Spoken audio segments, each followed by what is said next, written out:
Oh, Pak Kamal, selamat datang ya. Selamat datang. Oh, Pak Anto, selamat datang.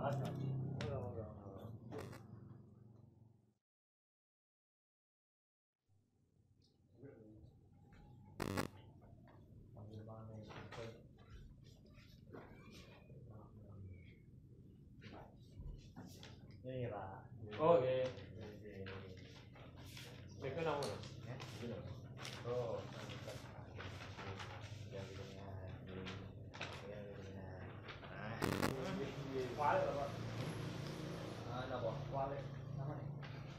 Oh, ini Mang Wale, Mang Wale. Waduh, ayo. Jenengan sini Pak, jenengan cuma di dulu. Oh, Mas, ini apa, Mas?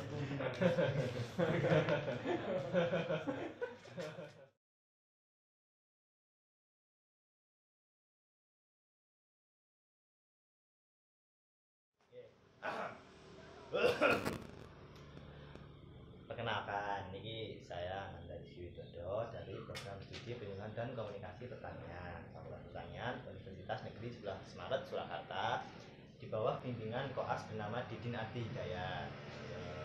Jadi saya di sini ingin menyampaikan penyuluhan tentang jajar legowo. Ini bisa bapak-bapak lihat di leaflet yang sudah saya bagikan. Jadi jajar legowo niku adalah salah satu sistem penanaman padi di Indonesia yang pada intinya itu dilakukan dengan cara mengatur jarak antar benih pada saat penanaman. Nah, sistem jajar legowo ini sendiri itu sudah terbukti bahwa dapat meningkatkan hasil produksi pertanian. Nah, sistem tanam jajar legowo sendiri merupakan cara tanam padi sawah dengan pola beberapa barisan tanaman yang diselingi satu barisan kosong. Jadi tanaman yang seharusnya berada pada barisan kosong tadi disisipkan sebagai tanaman sisipan di dalam barisan. Nah, bisa bapak-bapak lihat di leaflet yang ada. Jadi sistem tanam jajar legowo ini sendiri itu sering disebut sebagai sijarwo yang merupakan inovasi pola bertanam dengan berselang-seling seperti yang saya katakan tadi. Legowo sendiri diambil dari bahasa Jawa yang artinya lego berarti luas dan dawa bermakna memanjang, artinya luas yang memanjang. Legowo itu ora ikhlas to. Nggih, luas nih legowo niku luas atine, Pak. Luas ati. Sebar atine. Oh nggih. Ati teng mriki. Lego. Ati teng mriki, Pak. Oke. Nah, inti dari sistem tanam ini sendiri itu adalah memperbanyak tanaman pinggir dengan harapan bahwa pertumbuhannya itu dapat lebih bagus gitu loh dan hasilnya itu lebih tinggi. Nah, jadi jika rumpun-rumpun yang ada di pinggir itu semakin banyak, maka hasilnya juga semakin banyak. Nah, maksud dari tujuan penerapan sistem jajar legowo ini sendiri ada beberapa, antara lain yaitu satu, memanfaatkan radiasi matahari pada tanaman yang terletak di pinggir batakan, sehingga diharapkan seluruh pertanaman sendiri memperoleh efek pinggir atau border effect. Yang kedua yaitu memanfaatkan efek turbulensi udara yang jika dikombinasikan dengan sistem pengairan basah kering itu nanti maka dapat mengangkat asam-asam organik tanah yang berbahaya bagi tanaman. Kemudian yang ketiga yaitu meningkatkan kandungan CO2 atau karbon dioksida serta hasil fotosintesis tanaman. Dan yang keempat yaitu memudahkan dalam pemupukan dan penjagaan tikus. Nah, ini bisa bapak-bapak lihat kan gambar sistem tanam jajar legowo. Ini Pak, mengingat ini. Nah, jadi ada beberapa keuntungan yang dapat didapatkan dari sistem tanam jajar legowo. Yang pertama yaitu terdapat ruang terbuka yang lebih besar di antara dua kelompok barisan tanaman. Nah, hal ini nanti berpengaruhnya itu kepada intensitas cahaya matahari yang diterima oleh tanaman, yang nantinya juga akan berpengaruh kepada hasil produksi tanaman, yang mana akan semakin meningkat. Yang kedua adalah mempermudah petani dalam pengolahan usaha tani seperti pemupukan, kemudian pengendalian hama seperti tikus, kemudian pemanenan. Yang ketiga yaitu meningkatkan jumlah tanaman pada kedua bagian pinggir untuk setiap baris legowo. Jadi untuk setiap barisnya sendiri tanaman-tanaman sisipan tadi itu kan disisipkan. Nah, nanti diharapkan agar tanaman-tanaman tersebut itu dapat tumbuh lebih baik daripada memakai sistem konvensional atau sistem tradisional. Dan yang keempat yaitu sistem tanaman berbaris ini juga berpeluang bagi pengembangan sistem produksi padi, ikan atau mina padi, serta parlebag atau kombinasi antara padi, ikan, dan bebek.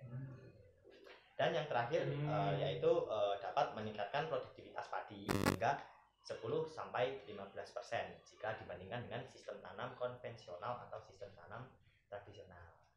Gitu.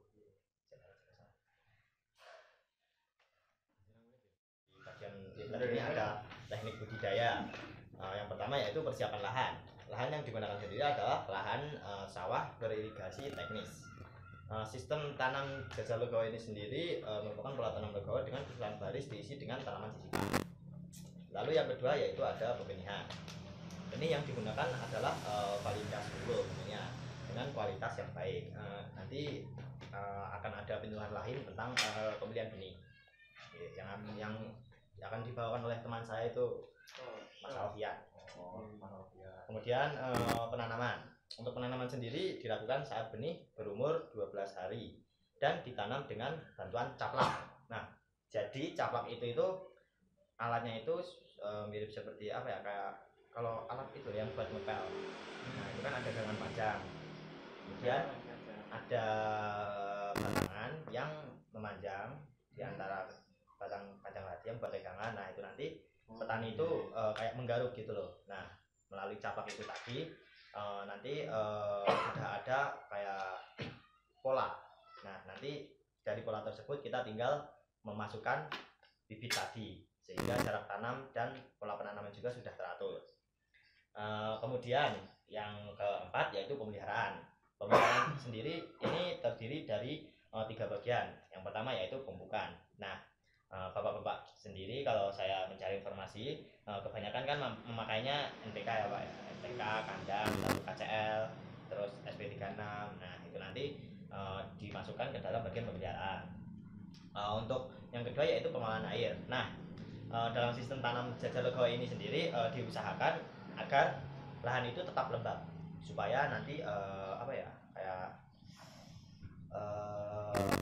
intinya itu kayak agar padi itu tidak kering. Jadi untuk irigasi sendiri diupayakan agar tetap terjaga. Yang ketiga yaitu pengendalian OPT. Nah, ini untuk pengendalian OPT sendiri nanti disesuaikan saja dengan situasi dan kondisi. Seperti nanti di 70 hari setelah tanam ada OPT orang, nah itu nanti bapak-bapak menyesuaikan aja apa mau disemprot atau apa.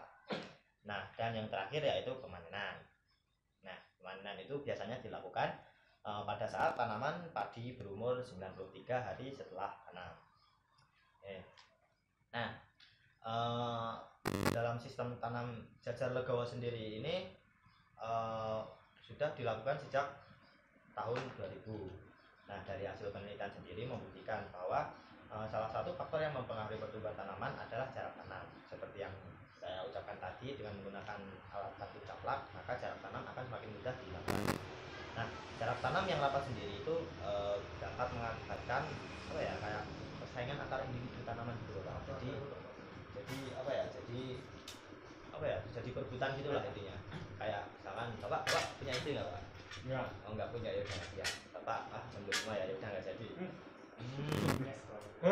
Nah, persaingan ini terjadi karena sinar matahari yang diterima itu sedikit. Akibatnya varietas pada umumnya tidak membuah sempurna. Nah, pertumbuhan yang kurang optimal tadi ditunjukkan dari jumlah anakan dan malah yang lebih sedikit.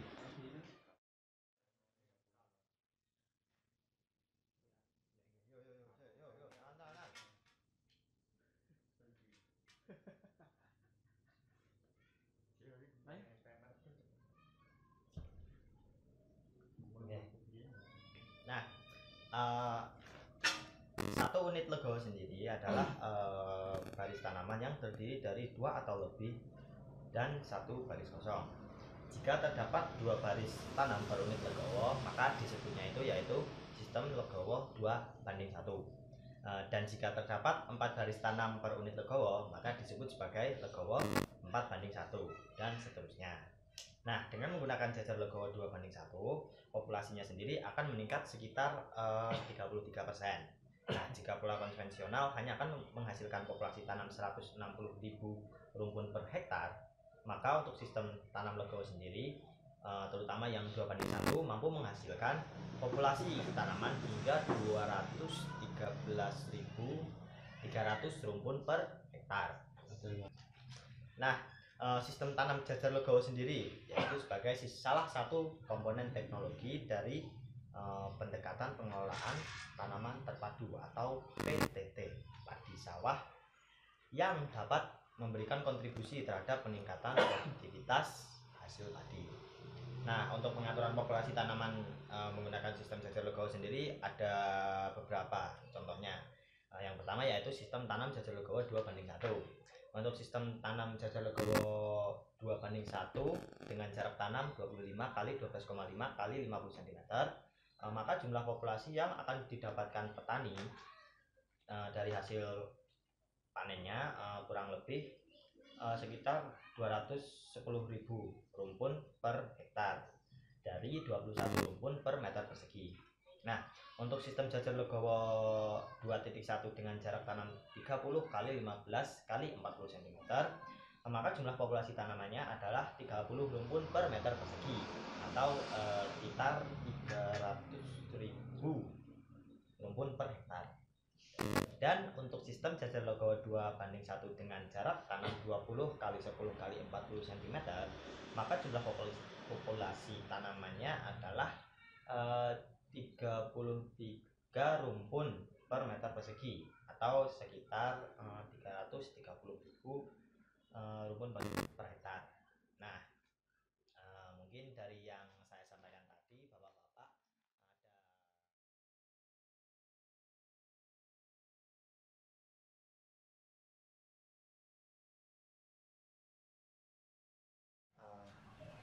perkenalkan, saya Ananda Rizky Widodo, NIM H0419003.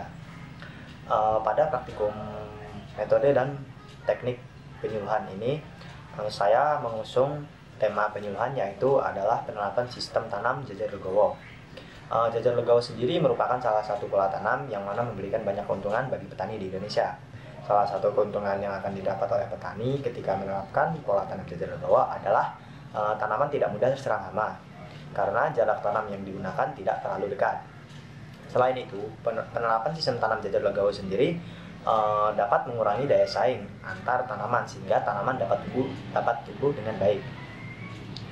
Namun nyatanya saya mengusung tema ini sendiri karena kebanyakan petani di Desa Munggur, Kecamatan Andong, Kabupaten Boyolali ini masih banyak yang menggunakan pola tanam konvensional atau pola tanam tradisional. Nah, tujuan dari penyuluhan sendiri yaitu untuk memperkuat pengembangan pertanian secara luas dalam sistem pembangunan yang berkelanjutan. Metode dan teknik penyuluhan sendiri merupakan cara atau teknik penyampaian materi dari penyuluh kepada sasaran yang disuluh, baik secara langsung maupun tidak langsung, agar mereka tahu dan mau serta mampu menerapkan inovasi-inovasi apa yang kita sampaikan kepada mereka. Untuk sasaran penyuluhan sendiri yaitu petani padi sawah di Desa Munggur, Kecamatan Andong, Kabupaten Boyolali. Terutama mereka petani yang tergabung dalam kelompok tani Manggar Mulyo Desa Munggur. Sasaran sendiri mayoritas masyarakat di Desa Munggur sendiri berprofesi sebagai petani dengan komoditas utamanya yaitu padi dan jagung. Nah, karena pergantian musim di saat seperti ini, jadi mereka itu menerapkan sistem tanam gilir antara padi dengan jagung. Namun tetap saja komoditas yang paling dominan adalah padi. Di Desa Munggur sendiri dikenal secara luas sebagai pemasok tempe di Kabupaten Boyolali. Namun demikian, di Desa Munggur sendiri masih banyak terdapat masyarakat dengan usia non produktif jika dibandingkan dengan masyarakat berusia produktif. Untuk tingkat pendidikannya sendiri, rata-rata warganya kebanyakan adalah lulusan SD dengan jumlah 970 dari total warganya yaitu 2062. Hal ini menunjukkan bahwa tingkat pengetahuan warga Desa Munggur masih rendah. Untuk kondisi wilayah sasaran, Desa Munggur adalah salah satu desa di Kecamatan Andong, Kabupaten Boyolali, Provinsi Jawa Tengah. Secara umum, wilayah Kecamatan Andong sendiri terletak pada dataran rendah karena mempunyai ketinggian antara 200 sampai 400 meter di atas permukaan laut. Desa Munggur memiliki suhu maksimum 31 derajat Celcius serta memiliki bentuk wilayah datar berombak 25%. Desa Munggur juga memiliki sawah tada hujan atau sawah dengan total luas 107.375 hektar. Dari luas wilayahnya yaitu 186.780 hektar. Nah, Desa Munggur sendiri berbatasan dengan 4 desa. Di sebelah utara berbatasan langsung dengan Desa Karangmojo, di sebelah timur berbatasan langsung dengan Desa Pakang, di sebelah selatan berbatasan langsung dengan Desa Andong, dan sebelah barat berbatasan langsung dengan Desa Sumbaragung. Nah, lokasi Desa Munggur sendiri terbilang cukup jauh dari akses jalan raya, sehingga di daerah Desa Munggur tergolong sunyi dan hanya terjadi kebisingan ringan yang berasal dari kendaraan bermotor yang tidak terlalu banyak. Untuk metode dan teknik penyuluhan sendiri, saya menerapkan cara ceramah dan diskusi, yang mana jika kedua hal tersebut dikombinasikan maka dapat meningkatkan daya serap dari baik itu dari sasaran ataupun daya antar baik dari saya selaku penyuluh. Nah, untuk materi penyuluhan sendiri seperti yang saya sampaikan tadi yaitu cara tanam dengan sistem jajar legowo, yang mana mempunyai beberapa keuntungan, yaitu tanaman berada pada bagian pinggir sehingga mendapatkan sinar matahari yang optimal dan yang mana menyebabkan produktivitas tanaman padi dapat meningkat, serta juga dapat memudahkan petani dalam pengendalian gulma dan hama penyakit. Nah, dari manfaat yang saya sampaikan tadi, ada beberapa manfaat lain seperti pemupukan yang lebih efisien karena adanya ruang kosong untuk pengaturan selama air, serta memudahkan petani ketika memasuki masa pemanenan, sehingga padi-padi yang terbuang secara sia-sia itu dapat berkurang. Untuk tahapan-tahapan penyuluhan sendiri, saya awali dengan pemilihan tempat, yang mana saya menggunakan Balai Desa Munggur sebagai tempat penyuluhan. Sedangkan untuk prediksi peserta, kemungkinan besar yang mana yang datang itu adalah anggota-anggota dari kelompok tani Manggar Mulyo, Desa Munggur, Kecamatan Andong, Kabupaten Boyolali. Untuk alat bantu yang saya gunakan tidak banyak, hanya mikrofon serta kamera. Kemudian ada beberapa alat bantu lain seperti laptop dan LCD proyektor. Sedangkan untuk alat peraga saya menggunakan leaflet, yang mana di dalamnya terdapat inti-inti dari materi penyuluhan yang akan saya sampaikan. Untuk masalah atau kendala yang saya hadapi sebenarnya tidak terlalu kompleks, hanya saja masyarakat di sana yang mana sudah terbiasa dengan sistem tanam konvensional agak sulit memahami inti dari sistem tanam jajar legowo, sehingga saya terpaksa harus mengeluarkan energi ekstra untuk menjelaskan serta memastikan bahwa apa yang saya sampaikan dapat dipahami oleh sasaran.